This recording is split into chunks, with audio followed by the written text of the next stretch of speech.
Hey, let me get those. It's okay. That's cool, I got it. Thanks. Yeah, thank you. So, you girls at the university? Yeah. Most of the people in here are. You're kind of out of the usual age range, no? Yeah, well, yeah, I'm not a student. You don't say. I did go to university. In Washington, late 60s. Washington, what are you doing out here? Traveling. So, you girls in a sorority? Yeah? Which one? Why do you want to know? Just making conversation. We're in Chi Omega. Nice. Listen, we were just heading home. We were? It was nice to meet you. You girls want to stick around? I'm buying. No, that's fine. Thanks again.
Margaret? Lisa?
Tell what we got. Female. I'll say she's about 16 or 17. Christ.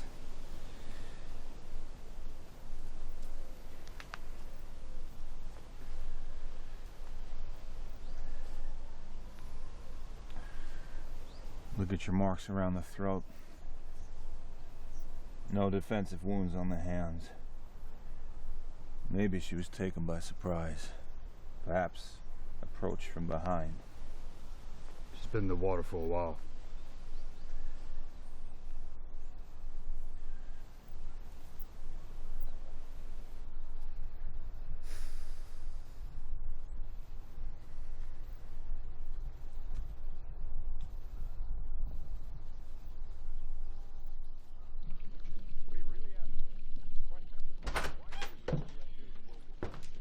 Hey.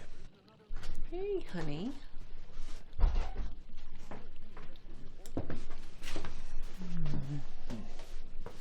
Oh. Tough day, huh? You could say that. Deb home? Yeah. She's upstairs. Tell her dinner will be ready in half hour.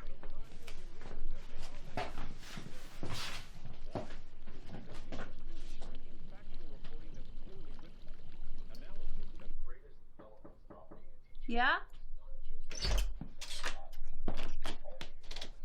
Hey, Dad. Hey, how's school today? You know, the usual. A main course of government propaganda with a side of condescension.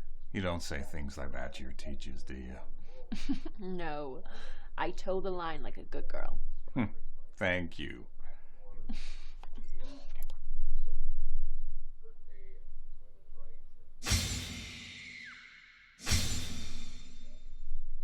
You okay, Dad? Yeah. Yeah, I'm fine.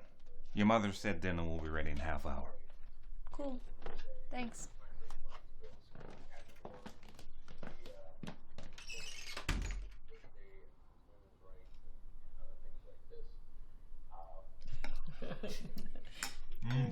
What's that? Shogo. What? Did you make this from the box again? How do you know? Because it's really good. And it's better Very than your cheeky. other Don't one. be so cheesy. Better than my other one? Mm-hmm.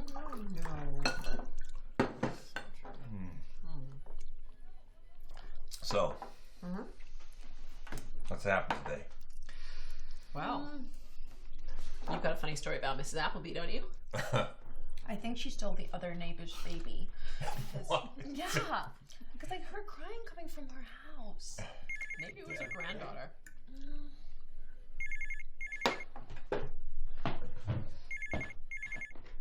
Hello? It's Tom. Sorry to bother you at home, but you need to hear this. What is it? We found 3 more 3 more? bodies in the Green River.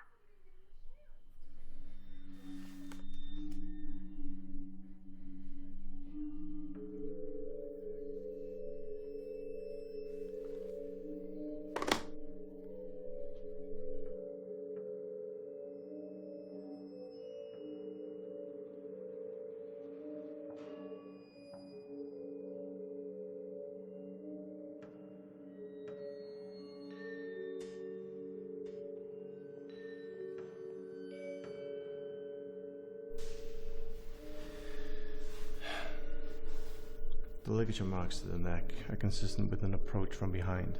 All the victims share the same features. Ligature marks. No defensive wounds to the hands or arms. All had recently had sex. Both the missing women were as prostitutes. They were last seen at the SeaTac strip near the airport. Looks like we have a serial killer on our hands. This isn't random opportunism. If all the victims share the same profession, the killer's cruising prostitutes. These women came with him willingly. He may well be a regular down on the strip. Considering the lack of defensive marks and recent sexual activity, the women could have been killed post-coitus or even mid-coitus. Clear signs of sexual motivation. We got calls in the press. This is going to be big news. You want to handle the briefing? Sure.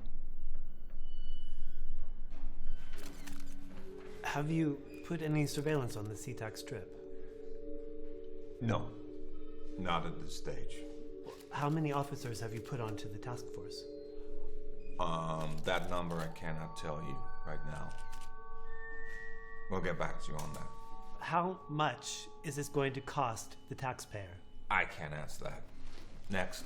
Is there any truth to the rumor that the police are not taking this seriously because it involves prostitutes? No, there is no truth in that.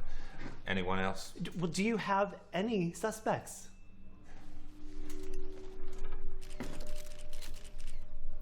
No. Are we done? Thank you for coming. Thank you.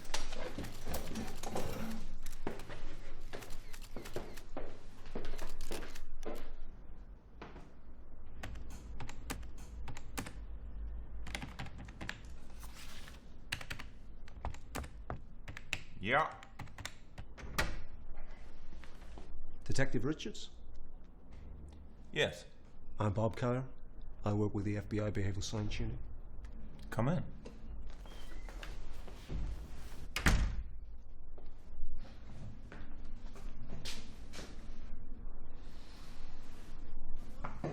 So, what brings you to Green River? I saw the press conference. I thought maybe I could help. Can it help me improve my public relations skills? You know what we do at the Behavioral Science Unit, Detective Richards? I'm vaguely familiar. Call me David. Okay, David. We develop and provide programs of training, research, and consultation in the behavioral and social sciences for the FBI and law enforcement community.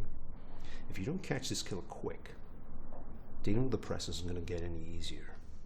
Well, I've set up a task force led by myself and Detective Tom Johnson. We've had confirmation all of the victims frequented an area known for prostitution.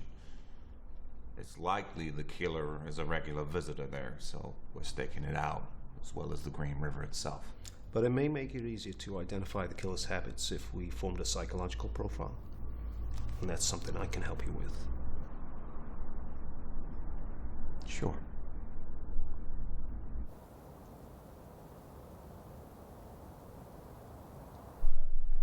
Have you ever had any direct experience with a serial killer, beyond just consulting on the case files? I have. Back in '74, I was a rookie detective in King County. 2 girls disappeared from Lake Sammamish State Park, and several of us were assigned to assist the Issaquah police. I became part of a task force. We identified Ted Bundy as the main suspect in the murders. You came face to face with him? Yeah. I sat in on one of his first interviews after he was arrested. What was he like? On the surface, very articulate, always polite. In many ways, he reminded me of a politician.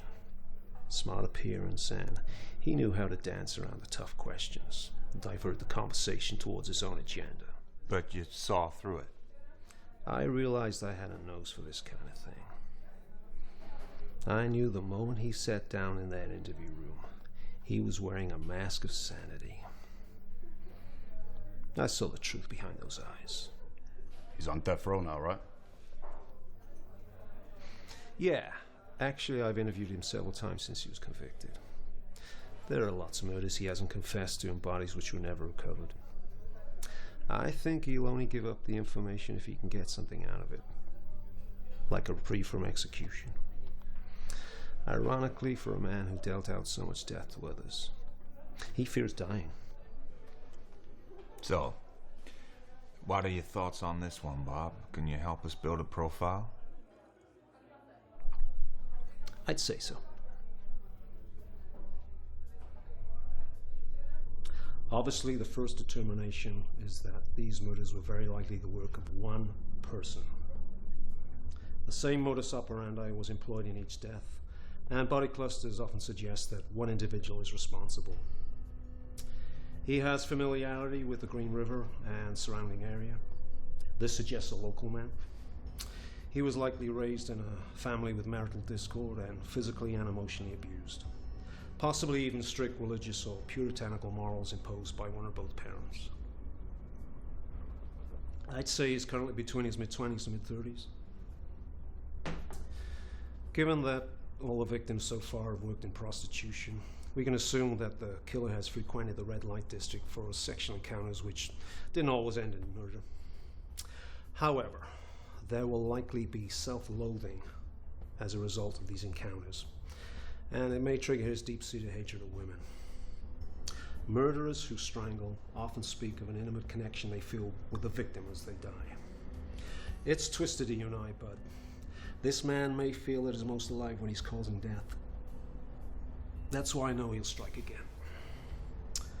Every day he deals with the scars of childhood, poor relationships, and a generally unremarkable life. That buzz he gets from killing, he'll seek it out at every opportunity available to him.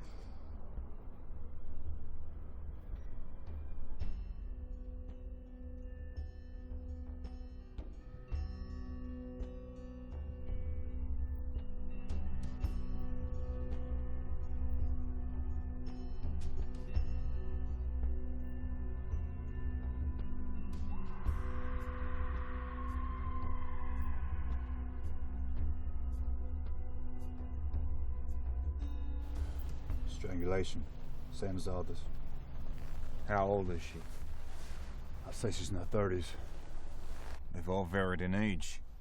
It's clear that isn't a factor when selecting victims. I bet this one works the strip too. She's been posed very deliberately. There's fish in a wine bottle entwined with the body. They weren't placed by accident. He didn't do that with any of the other victims. Could be some kind of religious motive. That ties in with the strict religious parents you mentioned in the briefing, Bob. Could be. Could also be gameplay. How'd you mean? He watches the news like everybody else. He could be sending us a message or having a personal joke at our expense. She was stripped naked like the others, but they found her dress just a few yards down the riverbank. We bagged it and took it in. No sign of any other items so far. Is he getting sloppy? Maybe. Or like I said, he's taunting us. Catch me if you can, so to speak.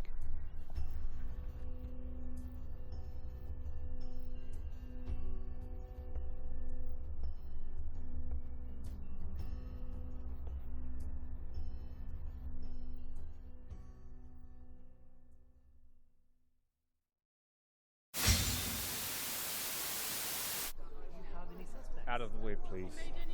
No comment. Nothing to say at this stage. How many more are gonna die? Out of the way, please. Excuse me. Excuse me. In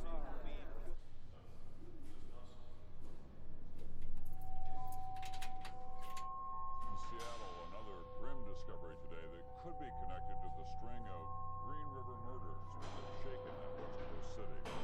Explorer scouts today found a fourth skeleton in a wooded area outside of town where 3 other skeletons were discovered this weekend.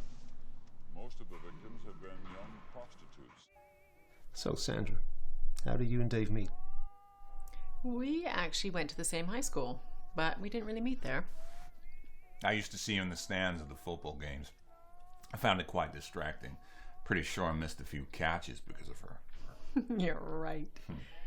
Anyway, I worked after school at the local library. My mom worked there for years, so she got me a job. It was just around the corner from my house, so I'd go in every day after school, check out some books. I'd find pretty much any excuse to talk to her. About after 2 months, Dave had this huge stack of overdue books. I liked talking to him, so I didn't want to remind him. And then he realized on his own and brought in this big stack of books. And I told him I would get rid of the fees if he took me out to dinner, which he did. And here we are. What a great story. Are you married, Bob? I was. To Kathleen. She died a year ago. Cancer.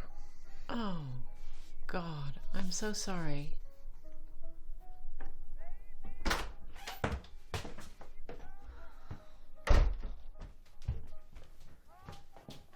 Hey, Deb. What was that about? I don't know. Do you want me to go talk to her? No. No. I'll go. Excuse me.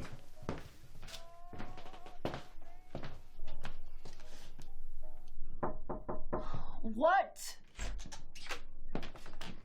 You okay? Not really. Have I done something wrong?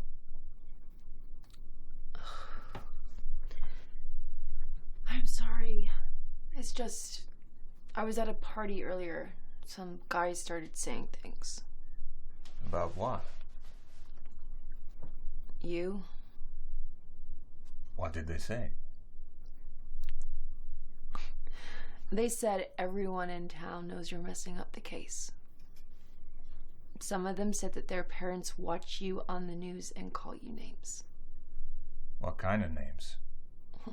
They say you don't have any balls and that you're too weak to catch the killer.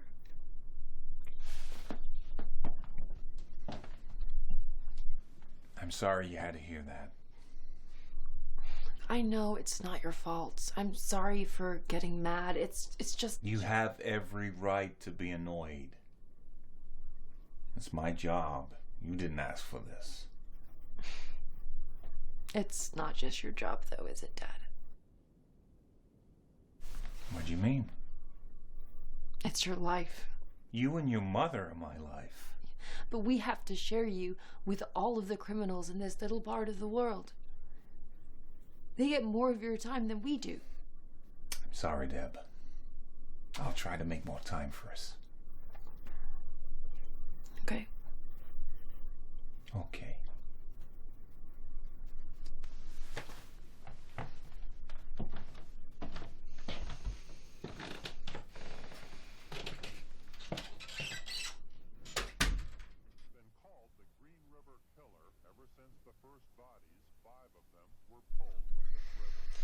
You know this issue with the press isn't going to go away.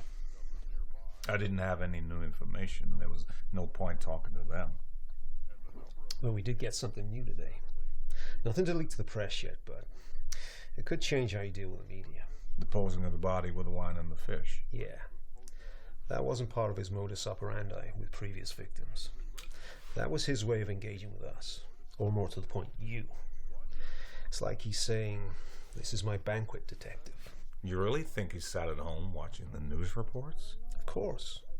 Narcissism is one of the symptoms of psychopathy. That's the dichotomy. Damaged self-esteem on the one hand, but also a grandiose sense of self-importance on the other. In the killer's head, this murder spree may be the ultimate game. Now you're his main opponent. Sun Tzu, the Chinese general who wrote The Art of War, he said, "If you're far from your enemy, make him believe you're near." Just something to keep in mind.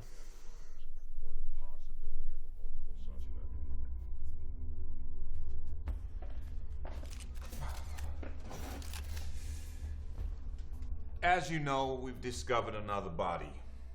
I won't be taking any questions today. I just came to say one thing. I want to talk directly to the killer.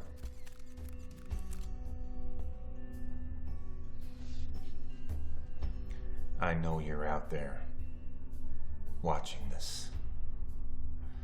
I don't need profilers and psychiatrists to tell me you're a sick son of a bitch. You're not even a man. I doubt you have the equipment for it.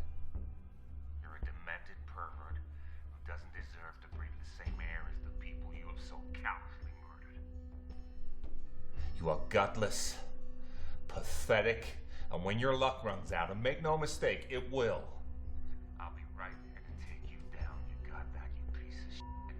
That's a promise from me to you. Thank you. Hey, Slugger. How was school today? Good. He made you this.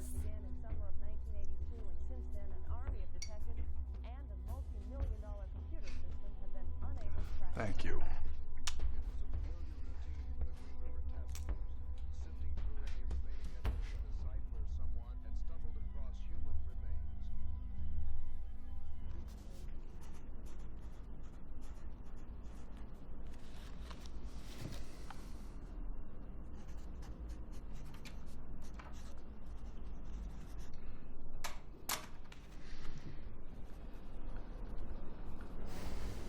Your office forwarded this. You haven't been demoted to mailman already, have you, Tom? If we don't catch this prick soon, maybe I will be.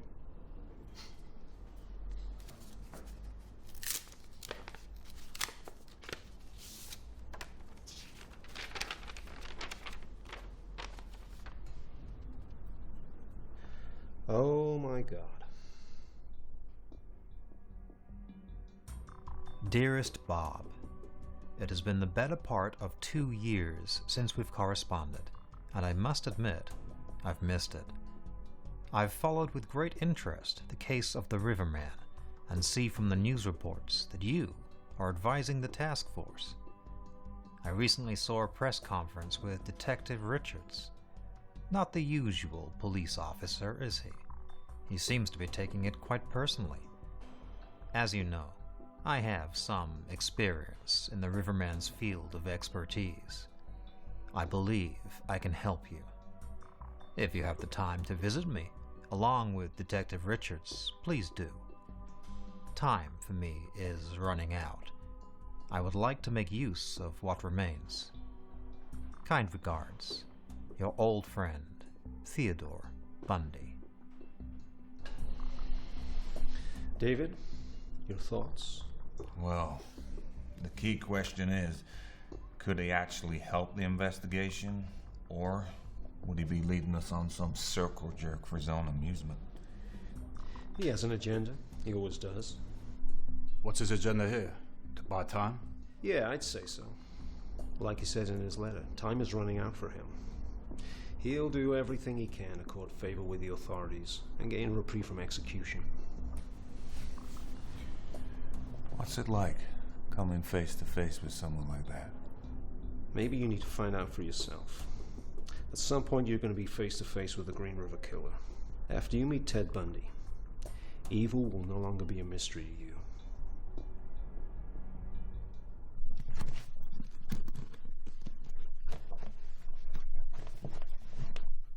What? 2 days talking to a madman in Florida? Don't you have enough to deal with right now?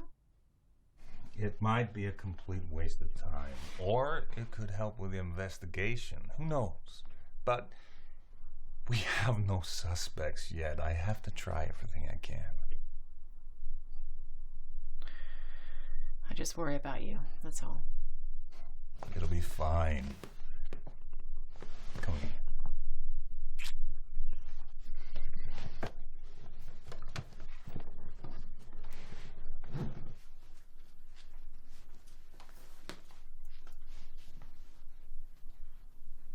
Where are you going? I've got a few errands to run. Well, you know you're looking after Adam tonight. How come?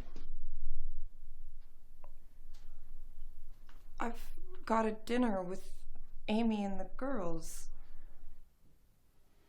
It's her birthday. I told you about this weeks ago. What's the matter? What's the matter? I've got something important to do. It's been playing on my mind all week. I need to take care of it tonight. Oh, come on, Gary. I had my plans first. If you have to leave the house, can't you take Adam with you?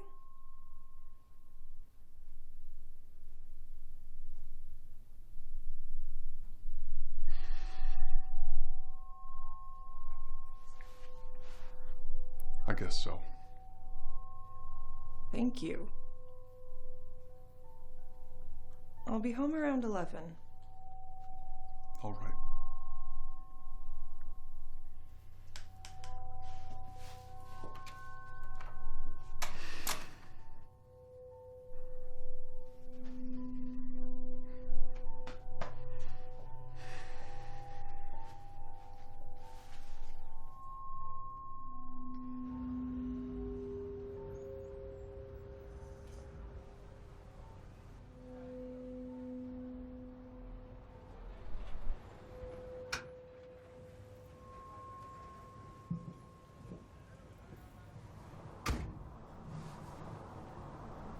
Dad, where are we going?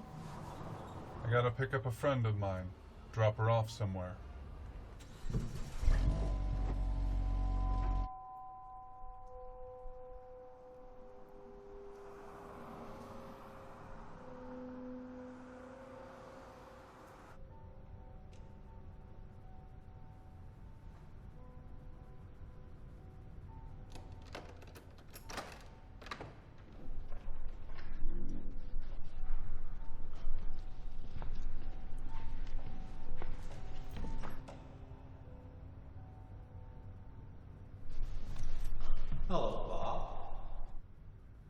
Ted.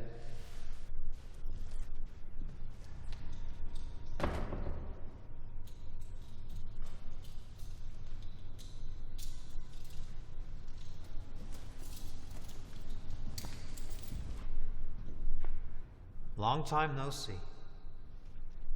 It's been a while.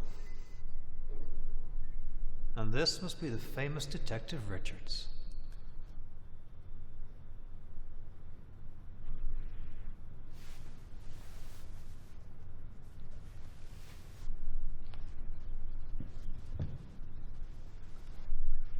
As always, Ted, we'll be recording this. Of course.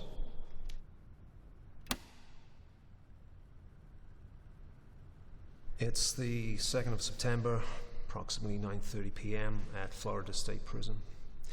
This is a tape-recorded interview with Bob Keller, David Richards, and Ted Bundy.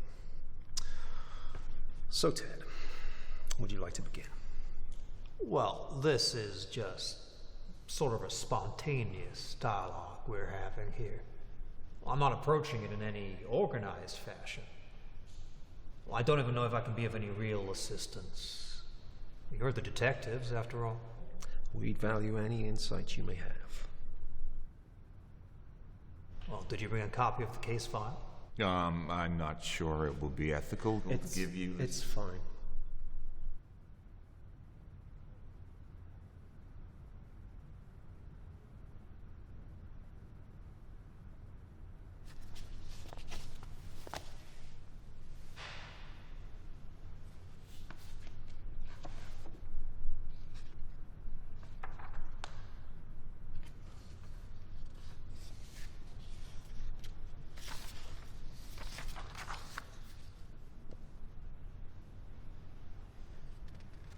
The riverman enjoys easy prey.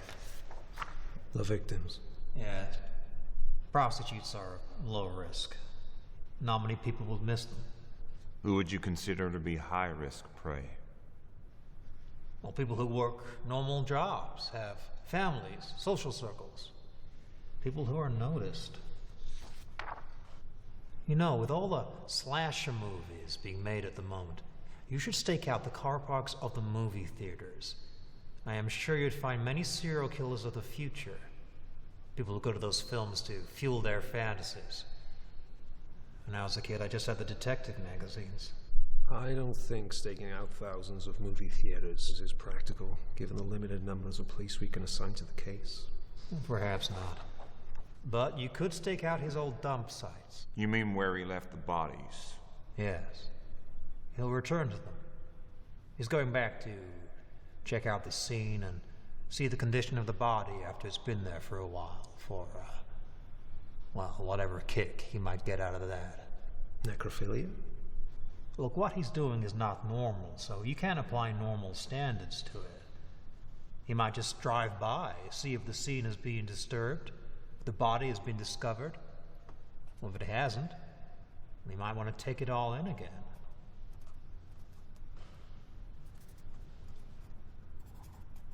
Would he go back to a site after we've discovered it? Oh, no. At that point, he wouldn't touch it with a 10-mile pole. Why do you think guys like him kill? Well, there's a certain aspect of possessiveness in serial killing. Yeah, I think that's one way of describing it in, well, rather bland terms, but a possessiveness where the corpse might easily be as important as the live victim in some respects. What I mean is a possessiveness, an ownership, a taking, if you will. And that's part of the syndrome. And I think that's one of the reasons why, in some cases, not all, certainly, but he might be intending to return to the scene, interact with the body in some way. According to the time of death, all these murders happen on a weekday. What does that tell you? Well, he obviously prefers to trawl on a weekday. He might have other commitments at the weekend. People he's close to, perhaps. You think he has family? Well, possibly. What do you mean by troll? Well, it's what he does. Watching.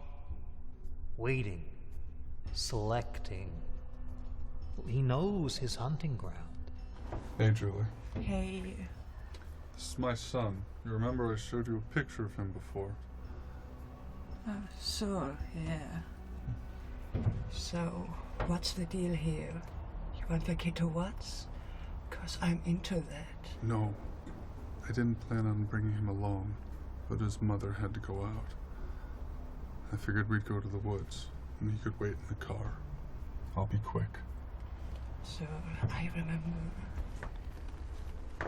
Get in. He targets his prey. Well, he plans what he wants to do in his mind, down to the smallest detail. By the time he closes in, it's almost like it's already happened.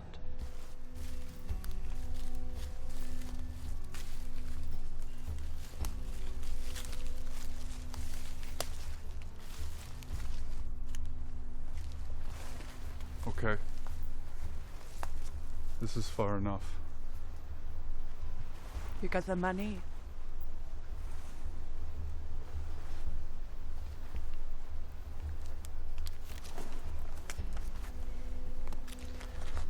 So, how you want to do this? That tree over there, bend over it.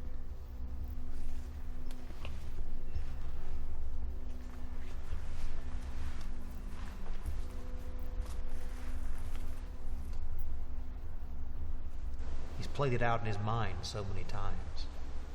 But when the time is right and he swoops on his chosen one, well, then it's like the spider and the fly. Fantasy finally becomes reality. And speaking of fantasy, well, that's what normality is. What's normal for the spider, well, it can seem like chaos to the fly.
Okay. Yeah.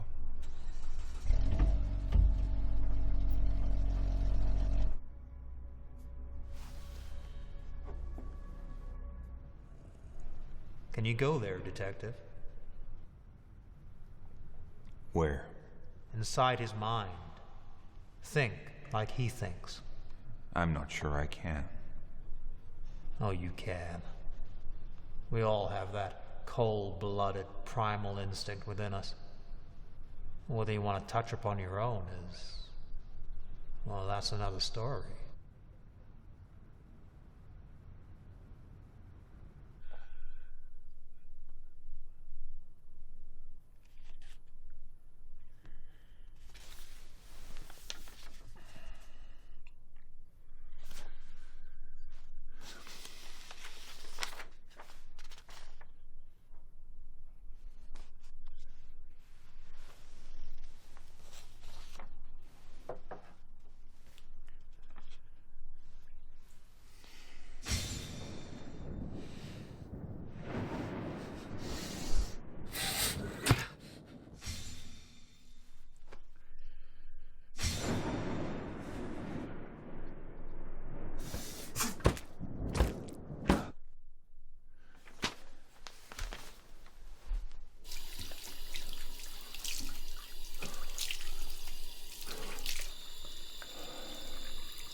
What is it? We found another body. Shit.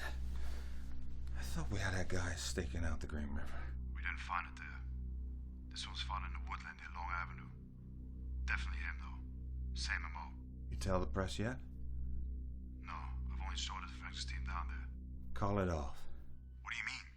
Tell the team to back off. Leave the site just as it was found. Don't tell the press. Don't tell anyone in the department who doesn't already know. Leave the body exactly where it was found, Tom. Why? Bundy said the killer will return to where he dumped the bodies. If you leave this body there and he doesn't see anything on the news, he might think it's not been discovered yet. Then he'll go back. That's when we'll be staking out those woods. Okay. I'll go myself, Kavanagh. No, I'll go with you. I'm heading to the airport right now. I'll be back in a few hours, yeah? Got it. Bye.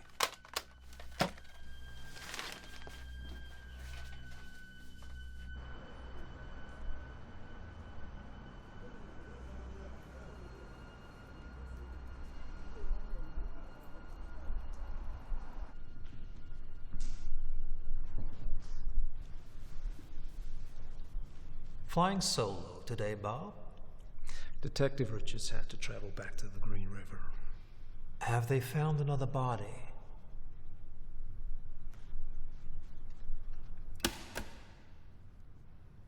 Well, I hope the information I gave yesterday was helpful. It was. And since you're in a helpful mood, I thought today we could discuss a different subject. What's that? You know, Ted, there are still 5 cases we're concerned about. Missing girls, Washington and Utah. Okay. Well, maybe we can talk about that. I guess it depends. On what? Well, did you speak to the Attorney General? I spoke to him last night. I told him you'd been receptive to our question. But truth be told, Ted, he knows there are a lot of families out there that need closure. But before we get down to that, has the Attorney General discussed in firm terms what the outcome of these conversations could be for me? He said any information you can provide which can give the families closure will be given the greatest consideration when discussions take place about the implementation of the death penalty. Okay. Well, good. Well, I'm sure you know, Bob. It all began in Washington State. That's where I was living, where I grew up as a kid and a young man, where those kinds of impulses, which ultimately led to the violent behavior, were born. Yeah. This is where I'm a little... the presence of the officer down here, well, it's a little unnerving. Some of this stuff I don't mind talking about because, well, he wouldn't know it from Adam, but, well, I can write it down or whisper it to you, whatever. Okay.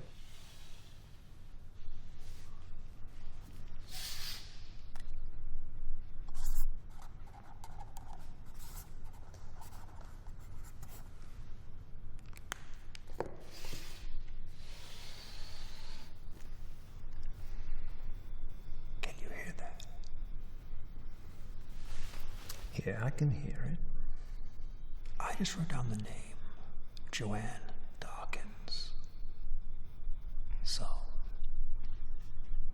the Dawkins girl's head was severed and taken up the road about 25 to 50 yards, and then buried in a location about 10 yards west of the road on a rocky hillside in Washington. Did you hear that? Yeah. Lord knows what the little creatures up there did to it. What those animals would have done. Well, I can draw you a map to where you can find it if you like. Thank you. That will be helpful. But first, how did you encounter her? Oh, I was making my way up an alleyway with my briefcase, using crutches. And a young woman was walking down. I saw her walk around the north end of the block and into the alleyway. She stopped for a moment and then kept on walking down toward me. About halfway, I encountered her and asked if she'd help carry my briefcase, which she did. And we went back up the alleyway. Across the street, we turned right on the sidewalk outside the old fraternity house there. We rounded the corner on the left and headed north on 47. About halfway up the block, there used to be this old parking lot, which they'd made out of the burned out buildings there. So what happened when you rounded the corner? Oh, we went into the parking lot. When we reached my car, I knocked her unconscious with the crowbar. Where do you have that stashed? Hidden behind the rear wheel of the car. Did she see it? No. There were some handcuffs, along with the crowbar. I handcuffed her, put her in the passenger side of the car, and drove away.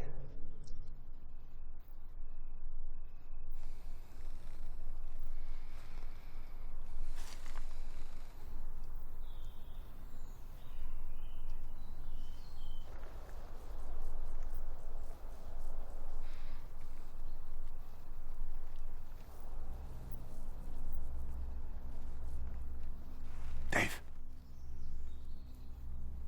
Over there.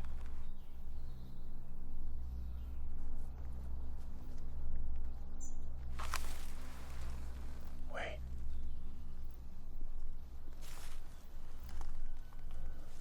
Wait.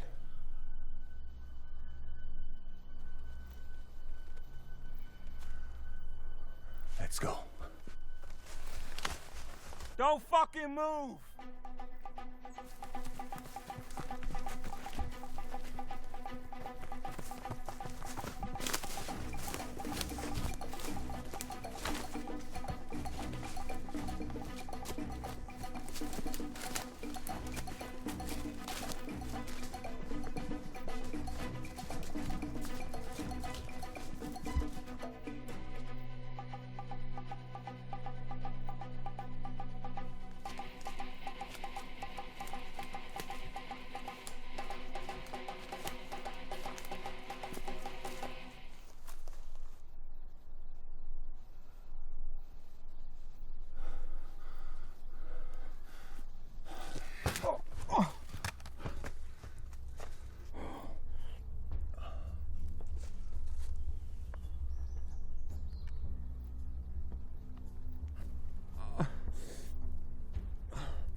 The fucking gun down now! Now put your hands on your head and back away! Freeze!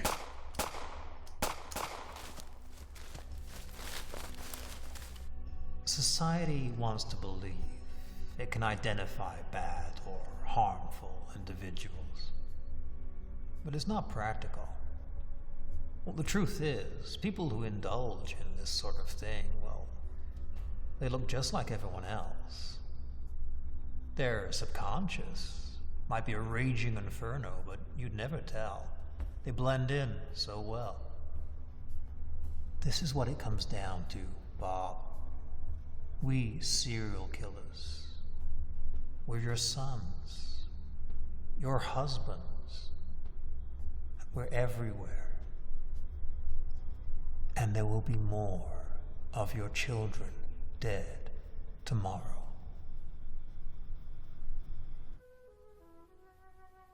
All of us on this earth know that there is a time to live and that there is a time to die. Yet death is always a shock to those left behind. It is even more of a shock. Jesus, Dad. You scared me. I didn't realize anyone else was up. Sorry. Struggling to sleep? Yeah. I have a big test at school tomorrow, and No matter how hard I hit the books, I don't feel prepared. You'll do great. You always do.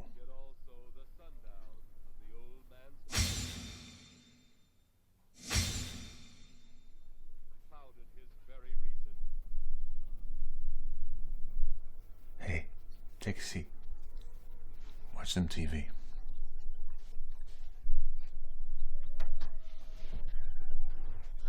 The funeral over, the saddened group left the graveside.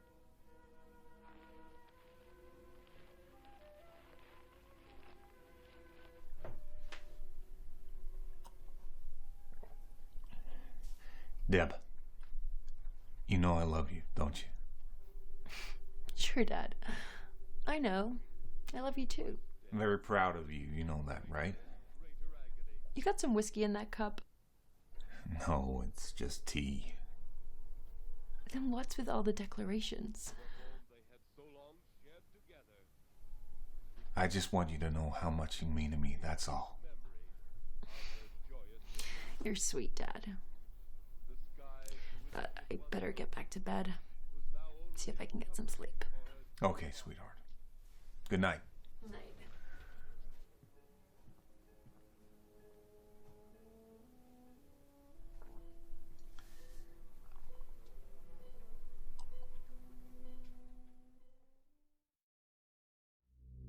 Where were you on June 17th? I had to take my truck to the shop. Have you ever cruised the SeaTac Strip? I'm not familiar with that place. His name is Gary Ridgway. He was picked up for attempting to solicit an undercover police officer posing as a prostitute in May. Tom got a hunch and ran his record. He was accused of choking a prostitute in 1980 near the SeaTac Strip. At the time, he pleaded self-defense after claiming the woman bit him, and he got released. One of our officers stopped and questioned Ridgway last year while he was in his truck with a prostitute. They also approached this guy in connection with the kidnapping of Marie Olson. Ridgway was questioned, but not enough evidence to make an arrest. Has anyone questioned the sex workers on the strip? Several prostitutes saw a man matching Ridgway's description regularly cruising the strip in the past 2 years. Now he works at that factory down in Bellevue, painting trucks, so he would pass that strip almost daily on his way to and from work. Sarah Edgar. I've never heard of her. So what's your next move? I think we should get him to take a polygraph test. You know those things can't be considered 100% accurate. Yeah, I know, but I need something more than circumstantial if I'm going to convince the chief there's a case to be made here. Do you think he's the killer? Something in my gut tells me he is. Then do what you have to do.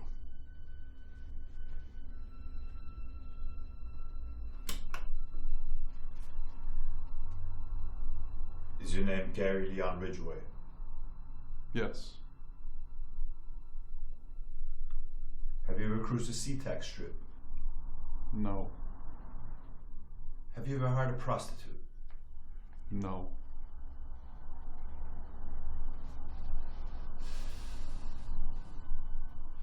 Did you know Julie Kokova?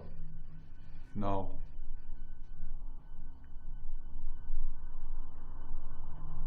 Did you kill her?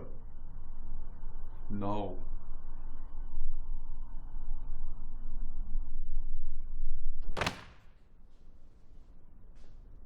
He passed. He fucking passed. Ridgway. Yeah. You know we got nothing on this guy now. The executed search warrant on his home turned up nothing. The forensics team test this guy? They took everything from him. Saliva, piss, the whole shebang. There's nothing conclusive to the link of any of the crime scenes. Shit. We gotta let him go.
46 bodies found since 1982.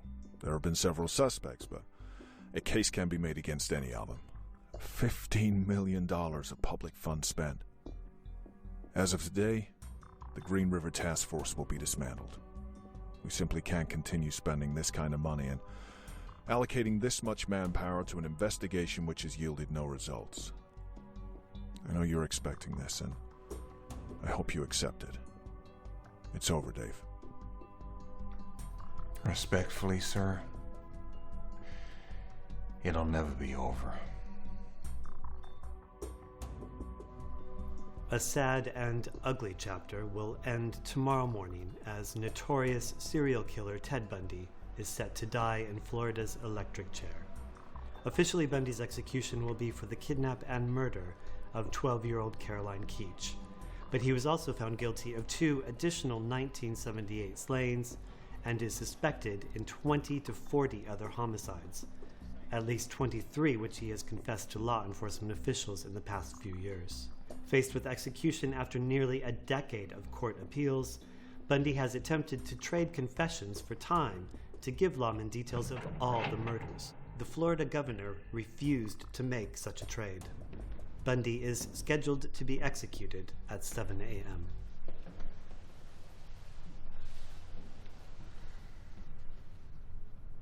Bob? Ted?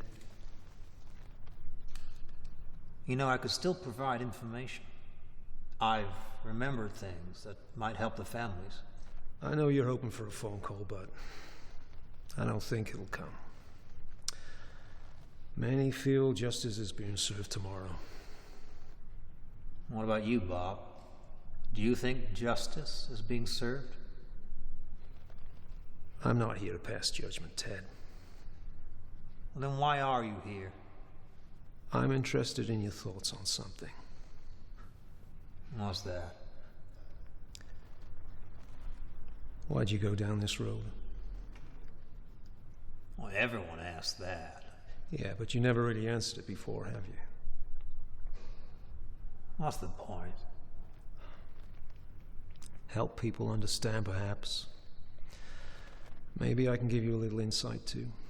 Maybe the truth is, I don't have an answer to your question. Whenever I'm interviewed, people always ask if I feel guilt for what I've done. Guilt. It's an illusion, a mechanism of social control. It's very unhealthy, does terrible things to the body. What about when you were young, Ted? What was your emotional state of mind? Confusion. I could never understand what made people want to be friends, or what made people attracted to one another, or what underlays social interactions. I'd watch people and see them feel, but I don't know. I could never be like them. Do you remember the first time you felt the urges? I certainly fantasized.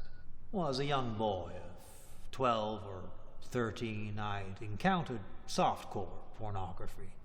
Outside the home, local drug or grocery stores. Young boys, they explore the sideways and byways of their neighborhood. And in our neighborhood, people would dump their garbage, and from time to time, we'd come across books of a more graphic nature, detective magazines, and so on. Well, I want to emphasize this. The most damaging kind of pornography, I'm talking from real personal experience here, is the kind which involves violence and sexual violence. The wedding of those two forces, as I know only too well, well, it brings about behavior that is too terrible to describe. When did fantasy become reality?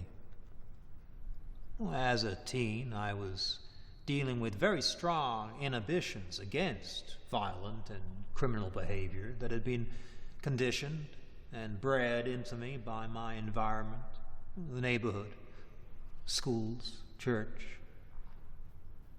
It's a very difficult thing to describe. The sensation of reaching a point where I knew I couldn't control it anymore. The barriers I had learned as a child were not enough to hold me back from seeking out and harming somebody. How did you feel the first time you committed a murder? Even all these years later, it's difficult to talk about. Reliving it through talking is, well, difficult to say the least, but I want you to understand what happened. It was like coming out of some horrible trance or dream. Well, I can only liken it to being possessed by something so awful and alien, and then the next morning waking up and remembering what happened and realizing that, well, in the eyes of the law and certainly in the eyes of God, you're responsible. Possession is an interesting word. What I did, it was like possessing them physically, as one might possess a potted plant, or a painting, or a horse, owning, as it were, this person, and then taking ownership of the remains.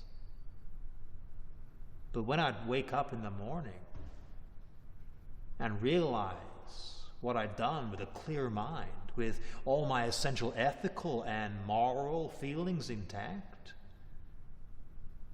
well, it absolutely horrified me. The feelings of pleasure derived from what you did clearly outweighed any feelings of being horrified, because you repeated it so much. Maybe so. Also, when you compare people to possessions, well, I think it's hard to believe that you felt anything. Certainly if in your mind, people are no different to material things. What's your point, Bob? I've spoken to your family, quite in depth actually, and they were very candid. I don't know if you know this, but your aunt has a very interesting memory of you from when you were 3 years old. What's that? She recalled waking up from a nap one day at your grandparents' house to find herself surrounded by knives from the kitchen. You were stood by your aunt's bed, smiling. Well, I can't say I remember that, Bob, so I'll have to take her word for it. If it's true, it's very telling, don't you think? How so? Well, in my line of work, I'm always asked, is serial killing down to nature or nurture? That incident with your aunt would suggest it's down to nature, that you were born with the darkness inside of you. But the thing is this, there are many people out there who are born with darkness inside of them. There are many people who suffer violence or have terrible things happen to them as kids, but they don't all grow up to be serial killers. Is this going somewhere, Bob? It's like the parable of the two wolves. And what's that? A father is talking to his son, and he says, there are two wolves inside of us, always at battle. The good wolf represents things like kindness, bravery, and love. The bad wolf represents things like greed, hatred, and fear. The son stops and thinks about it for a second, and then looks at his father and says, which one wins? And the father quietly replies, the one we feed. And I guess you think I fed the bad wolf, right? Yeah. Is it nature or nurture? A little of both for sure, but the bottom line is this. We all have a choice about the person we become. We create our own reality.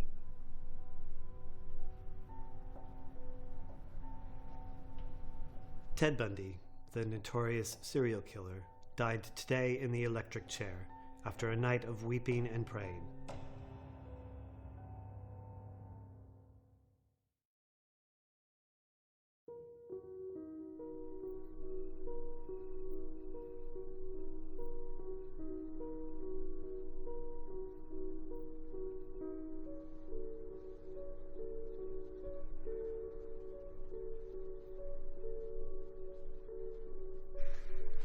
me do that.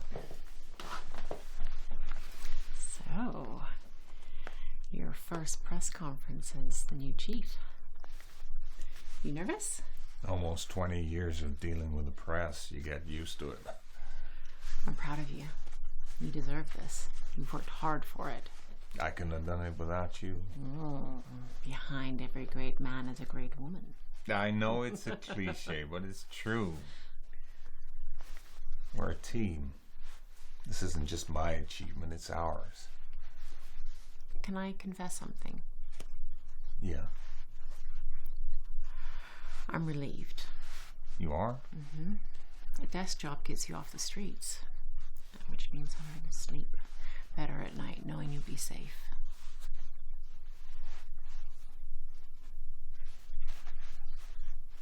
What's wrong? Nothing. There you go. Thanks, honey. Mm.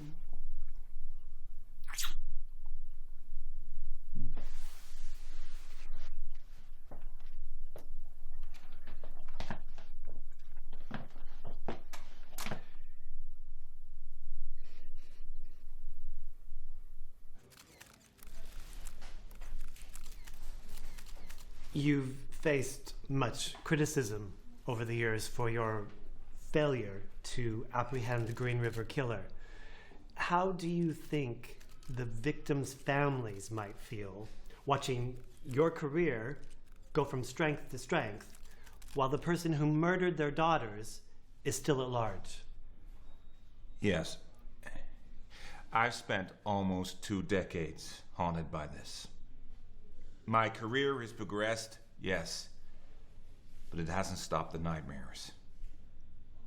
My arrest and conviction rate is the highest on the force, but there is not a day goes by when I don't think about the one that got away and all the pain he caused. Which is why today I am announcing that I will be reforming the Green River Task Force. Considerable resources will be diverted to resuming the investigation, and I will be personally overseeing it. I want the victims' families to know one thing. I will not rest until the killer is behind bars.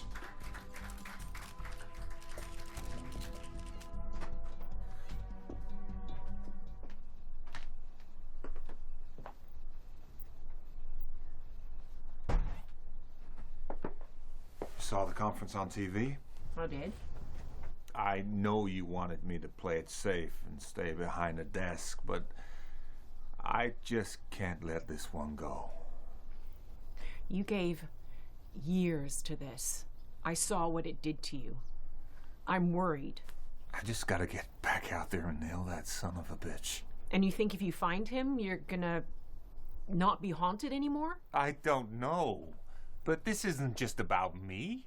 You gave your life to public service. You don't owe anyone anything. If we'd have lost Deb, you'd want justice, wouldn't you? Yes, of course. But you being a martyr doesn't do anyone any favors. When the case was active, you were here physically, but your mind was miles away. Is it a good thing for you to fight for other people's families when your own has to suffer for it? You know I love you. But this is how I was made. This is what you married. Well, if you've made up your mind, I guess there's nothing else for me to say. Will you support me? I can't do this without you. I'll always be by your side. You know that. And I hope when you find this guy, you get the inner peace that you're seeking.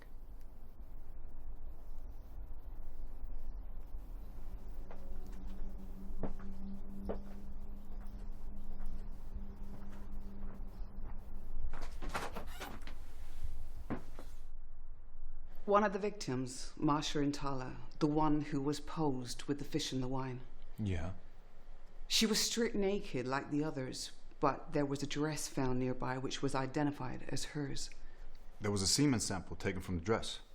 We also recovered semen from several other victims. I know we established many years back that the samples were all from the same man. We just did not have the technology for a more detailed DNA profile. So, what can we do now? Our advances mean that the sample from the discarded dress will stand strong against the suspects we have on our database. We should also be able to get matches on the semen samples retrieved from the other victims. Okay. Let's get it done.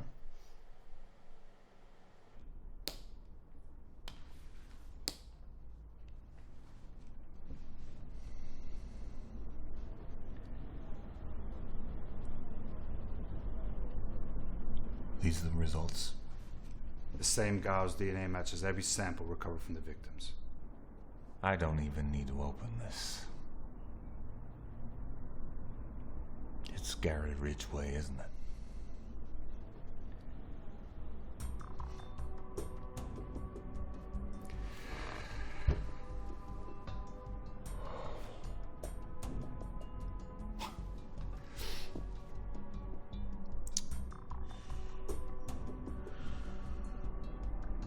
Let's go get him.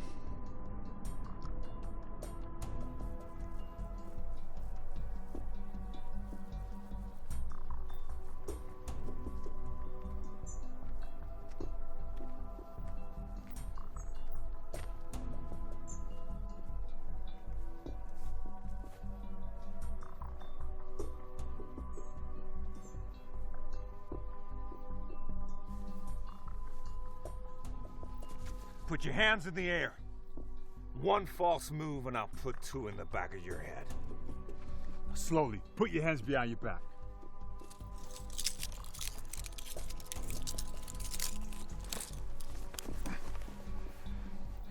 Gotcha, asshole.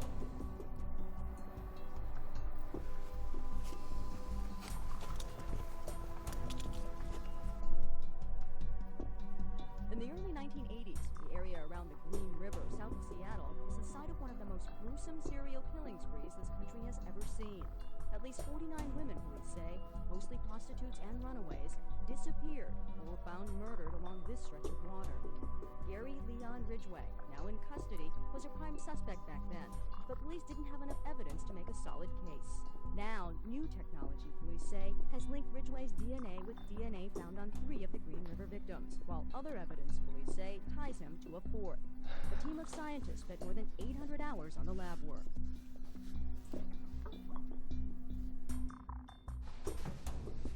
They got you chained up pretty good there, don't they? Yeah. They must be concerned about whether or not you're gonna run off, huh? I guess so. You wouldn't do that, would you? Not this time.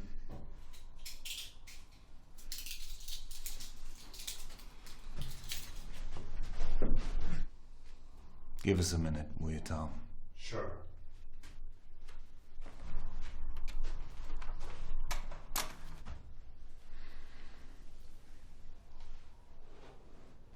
I'm the lead investigator on this case. I know. That means you and I must have stood in a lot of the same places. I think we stood in every place. What'd you think about that? You were on one side, I was on the other. Where I killed them, you were the one who recovered them. Now, finally, we meet. Yeah. I've been working on this case a long time. Looks like I've caused you a few gray hairs. So, Gary, you've been pretty forthcoming so far, but do I know everything there is to know? Yeah, I'm not holding anything back. Can you really look me in the eye and tell me you're not holding anything back?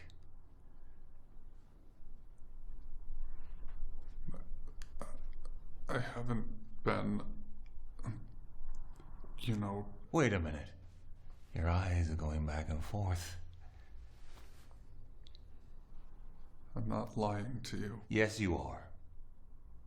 The thing is, Gary, you and I can be enemies, or we can be buddies. That's your choice. If you're gonna keep lying to me, then we'll be enemies. So, what you gonna do? I don't know what you want. The bodies. There are more, aren't there?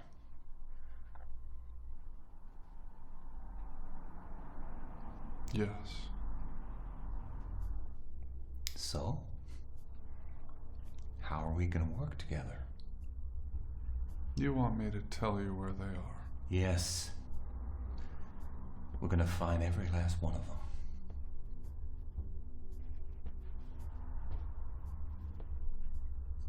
All right.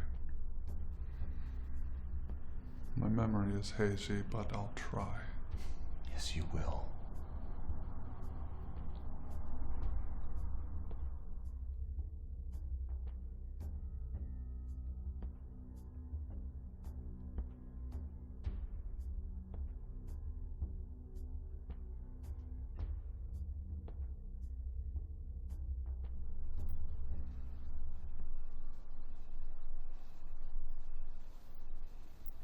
We should have gotten some champagne to celebrate. It's all right. I'm just happy to be here with you both. How do you feel, Dad? Relieved. But the hardest part of it all? The memories. You'll get some closure now that you've caught the guy. Yeah, Dad. Look, it's finally over.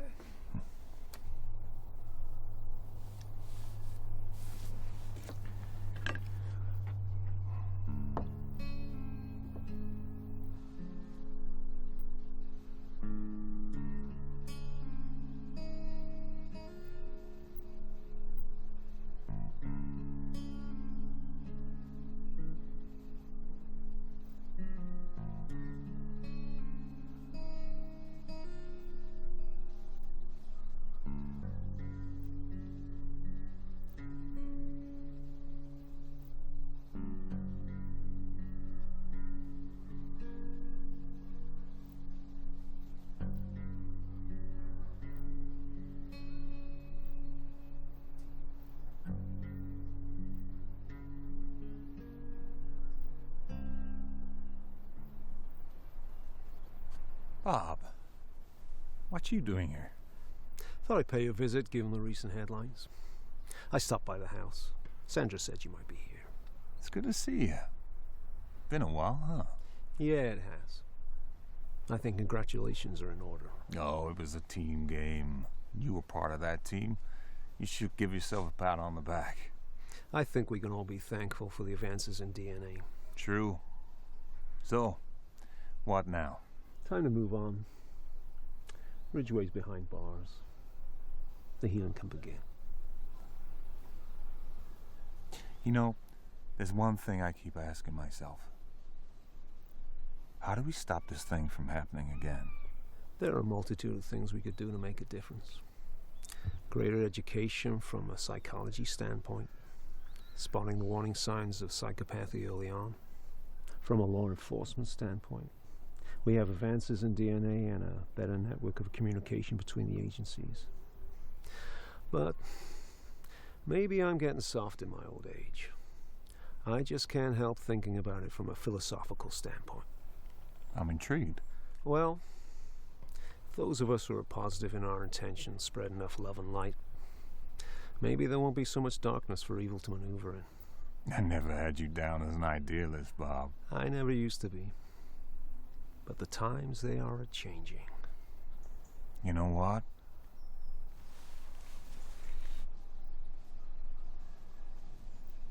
I think you're right.